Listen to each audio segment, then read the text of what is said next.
যার লাশ গুম হয়েছে সেই বাবা মাকে এসে বলবে না যে আমার বাচ্চা খুঁজে পাচ্ছি না? সেটাই বলছি। তো লাশ কেন গুম করতে হবে? মানে হোয়াট ফর?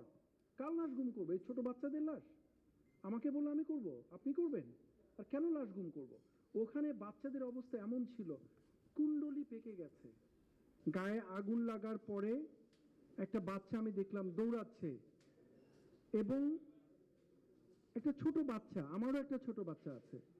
ওই মুহূর্তে শুধু আমার আমার নিজের বাচ্চার কথাই মনে পড়ছিল, এবং আমি দৃঢ়ভাবে বিশ্বাস করি আমাদের সবার অনুভূতি একই রকম ছিল। ওখানে মাইলস্টোনের পাশে আমাদের আর্মি ক্যাম্প ছিল, খুব কাছে, এবং আমরাই প্রথম মাইলস্টোন ইনস্টিটিউটের পরে সর্বপ্রথম আমরা ওখানে যাই। সবার আগে আমরা যাই উইদিন 1 or 2 মিনিটস, এর বেশি নয়, বিকজ ক্যাম্পটা আমাদের কাছে ছিল। এত তাড়াতাড়ি যে আমরা সব সময় যেতে পারি তা নয়। এটা নিয়ে আবার প্রশ্ন হবে, মাইলস্টোনে আপনারা 1 মিনিটে গেলেন, ওইখানে আগুন লাগলো, ওইখানে যেতে আধা ঘন্টা লাগছে কেন? কারণ মাইলস্টোনের পাশেই আমাদের ক্যাম্পটা, 150-200 গজের মধ্যে। তো ঘটনাটা যখন ঘটেছে সৈনিকরা দাঁড়িয়ে ছিল, একজন কমান্ডার আসার কথা ছিল, উনি আসে কথা বলবেন, সো সবাই দাঁড়ানোই ছিল। সো যখন প্লেন ক্রাশটা হয়েছে আমরা সব কিছু বাদ দিয়ে সবাই ওইখানে দৌড়ে চলে গেছে। যাওয়ার পরে আমরাই প্রথম রেস্কিউ করেছি, এবং ফুটেজের মধ্যে আপনারা দেখবেন যে জানলার গ্রিল ভেঙে স্লাইডিং করে বাচ্চাদেরকে নামানো হয়েছে। সৈনিকরা ভ্যানে করে বাচ্চাদেরকে কাপড় টাপড় খুলে কাপড় দিয়ে ঢেকে রেখেছে। এগুলো দেখানোর জন্য নয়। সেনাবাহিনী একটা জিনিস, আজকে আজকে আপনাদের সঙ্গে যেরকম ইন্টারাকশন হচ্ছে আমাদের, এই ইন্টারাকশন সবসময় হয় না। আমরা যখন ক্যান্টনমেন্টে ফিরে আসব এই ইন্টারাকশন এত হবে না, খুব স্বাভাবিক, আমরা তো বাইরে কাজ করি না। একটা জিনিস দয়া করে মনে রাখবেন এবং বিচার করবেন, আমরা অনেক কিছু করি, আমরা চাই না এটা ক্যামেরায় আসুক। We don't do it to show up. এই করলাম অল্প একটু দেখাবো অনেক বেশি, we don't do it. Rather military সবসময় যত কম পারা যায় ক্যামেরার সামনে আসা, ক্রেডিট নেওয়ার কিছু নেই, আমরা দায়িত্ববোধ থেকে এই কাজটা করে থাকি। তারপরেও ক্যামেরার সামনে চলে আসতে হয়, কখনো কখনো প্রয়োজনে নিরিখে আসতে হয়।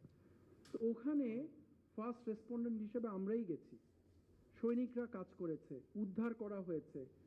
আমার মাহবুব কোথায়? কর্নেল মাহবুব, আমি যখন শুনেছি সব কাজ ফেলে দিয়ে কিন্তু আমরা প্রথম কলটা আমি দিয়েছি কমান্ড্যান্ট সিএমএইচকে, সিএমএইচ রেডি করো, রুগী আসবে, বার্ন ইউনিট রেডি করো, যাতে করে আমরা ট্রিট করতে পারি। সিএমএইচ এ যতগুলো অ্যাম্বুলেন্স ছিল সবগুলোকে ডাইরেক্ট করে দেওয়া হয়েছে। ওখানে যিনি কমান্ডার ছিলেন, artillery brigade commander, 680 brigadier Rafiq, তার সাথে আমার কন্টিনিউয়াস, আমি দেখলাম যে কমান্ডার হাঁপাচ্ছে। রফিক কি হয়েছে? স্যার ইয়েতে যাচ্ছে মাইলস্টোনে, একটা brigadier, he just running to save this kids. আমি শুনতে পাচ্ছি হাঁপাচ্ছে আর দৌড়াচ্ছে। স্যার প্লেন ক্র্যাশ করেছে, ওই প্রথম আমাকে রিং করেছে। আমরা সিএমএইচ স্ট্যান্ড বাই করেছি, গাড়ি মুভ করে দিয়েছি, এডিশনাল ট্রুপস মুভ করে দিয়েছি, ফায়ার সার্ভিস ওরাও জেনেছে, আমরাও জানিয়েছি, ওটা মুভ করে দিয়েছি। দিয়ে গিয়ে কিন্তু আমরা রেস্কিউ অপারেশনটা প্রথম কাজ করেছি। এখন যেটা নিয়ে ক্রিটিসাইজ হয়েছে যে পিটিয়েছে টিচারদেরকে, অনেক কথা হয়েছে, লাশ গুম করেছে। আচ্ছা বলেন তো, যার লাশ গুম হয়েছে সেই বাবা মাকে এসে বলবে না যে আমার বাচ্চা খুঁজে পাচ্ছি না?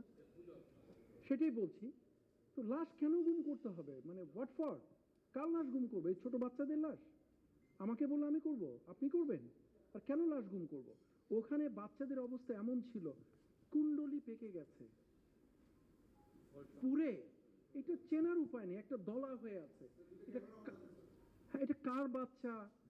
এটা কে, কাকে দেয়া হবে? কে নিয়ে যাবে ওই বাচ্চাকে? আর বা কাকেই বা দেওয়া হবে? সো অল টুগেদার পরিস্থিতিটা খুবই মর্মদায়ক ছিল, খুবই পীড়াদায়ক ছিল। এবং ওটা করতে গিয়ে আপনার রেস্কিউটা ইম্পর্টেন্ট ছিল, যত দ্রুত আমরা অ্যাম্বুলেন্সগুলোকে পাঠাতে পারবো, অ্যাম্বুলেন্সগুলোকে বের করতে পারবো। সো এখন আপনি দেখবেন বাংলাদেশে আমাদের খুবই দুঃখজনক, একটা বাচ্চা দৌড়াচ্ছে পোড়া কাপড় নিয়ে, ছোট বাচ্চা, nobody is saving that kid, people are making video. Please আপনারা মিডিয়াতে এগুলো নিয়ে কথা বলেন। একটা বাচ্চা পুড়ে মারা যাচ্ছে, তার দিকে কেউ তাকাচ্ছে না, ভিডিও করছে, ফুটেজ কালেক্ট করছে। পানির বোতলের দাম 50 টাকার পানির বোতল 600 টাকায় হয়েছে।